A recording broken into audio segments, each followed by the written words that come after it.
Hey everyone, this is Angel from Apex Gaming with a brand new video for Returnal, and in this video I'm going to share with you one of the biggest tips that I wished I knew when I started the game a while ago, and that is taking advantage of the control mapping inside the game. Returnal is a great game, but it is also a very punishing experience. There are shiny lights and enemies attacking you from everywhere, and I think that the standard control scheme that comes with Returnal makes things even harder than they already are. Believe me, you are not as bad as you think. It's just that the game gives you a very bad default control scheme to confront all the dangers that exist in it, because unless you are playing Returnal on PC, where you can take advantage of the whole keyboard, you need to tweak some of the existing button mappings so you can do multiple things at once. So up next, I'm going to explain you the changes I'm doing on the default control scheme, explain why I do them, and how you will benefit from them. Of course, this is my configuration, but in case you want to do your own, you're free to take this as a basis and then construct upon it to meet your needs. The first thing that you need to do before heading out into the wild and slay things in Returnal is open your settings menu and then select the controller tab. There are only two controller presets available in the game, classic and adaptive, but none of these really work out for me, so let's select customize control option and start mapping our own. Here you will see a layout of the different buttons and which actions correspond to each of them. This is my final customized mapping, so I am going to press square to return this to the default. Starting from the top, we're going to select the base preset as adaptive so we can take advantage of the adaptive triggers that come with the DualSense controller. The next three options are going to stay as default, and then we jump to the actual button section. If I can convince you of doing just one change in your mapping, it has to be switching the jump button from X to L1. Why are we doing this? Well, it is actually pretty simple. Returnal is a game that demands you that you keep moving almost at all times and focusing on all of your surroundings at once. When using the default scheme, you are forced to move your thumb from the right stick so you can press the jump button. This is the most dangerous thing that you can actually do in the middle of a fight, because you're losing fractions of a second that can make the difference between getting hit or not. Besides, you're losing the ability to control your camera and increase your vulnerability. By switching to L1, you will have full control over your movement at all times.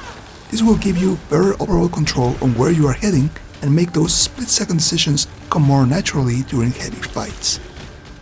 As you can see here, the Use Consumable option has been swapped from the L1 button to the X button, and this is great because this is an option that you will use scarcely throughout the game. There are lengthy sections of the game where you won't even have a consumable available, and it is better to have a full control of your movement with the jump button mapped to L1 so you can reposition yourself to safety and then press that X button whenever you need it. The next button we're going to map is the dash button, moving it from the circle to R1. The same logic behind the change of the jump button is applied here. When you dash, which you will be doing a lot, you need to be in total awareness of where is your landing point. Moving your thumb from the stick to the button cripples your movement a lot, as the dash sometimes has to be made in the middle of the jump or as a panic button for something unexpected like a surprise enemy attack or a ledge you are falling from. By keeping it bound to R1, you can now jump with L1 and then dash with R1 while you move your camera with the right stick. Once you get used to this, I guarantee you that you will be dying less and less from stupid mistakes because you will be always in total control of where your character is moving on the map. It will just be a matter of time until you learn the enemy mechanics and develop the muscle memory so you can start feeling more confident on the battlefield. Finally, the last button we are going to change in our custom layout is the melee button, from square to R3, aka pressing the right stick. The logic behind this is, again, the same as the previous two button changes we did, keeping the right thumb on the right stick at all times. But the great thing with this is that you can do very complicated actions like jumping and do a melee, jump, dash and melee, or jump, melee, dash, which can be incredibly useful time and time again, giving you more confidence whenever you have to close the gap against an enemy, counter or move away from danger while being offensive, etc., etc. By doing this last change, the square button should now be bound to the area scan action, which I rarely use during all my hours of playing and can be used scarcely as with the Use Consumable option.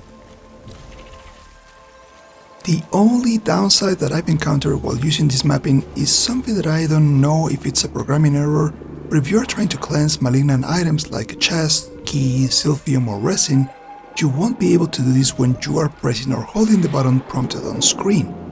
I really don't understand why this is happening, so you would need to go inside the settings, do a quick switch to the classic control scheme, cleanse the item, and then go back.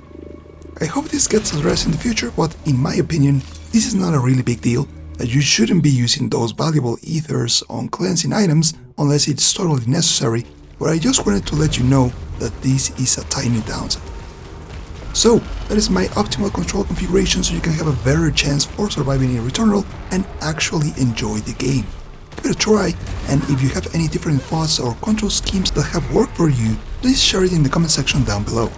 Hope this was useful, thank you for watching, and keep enjoying the game.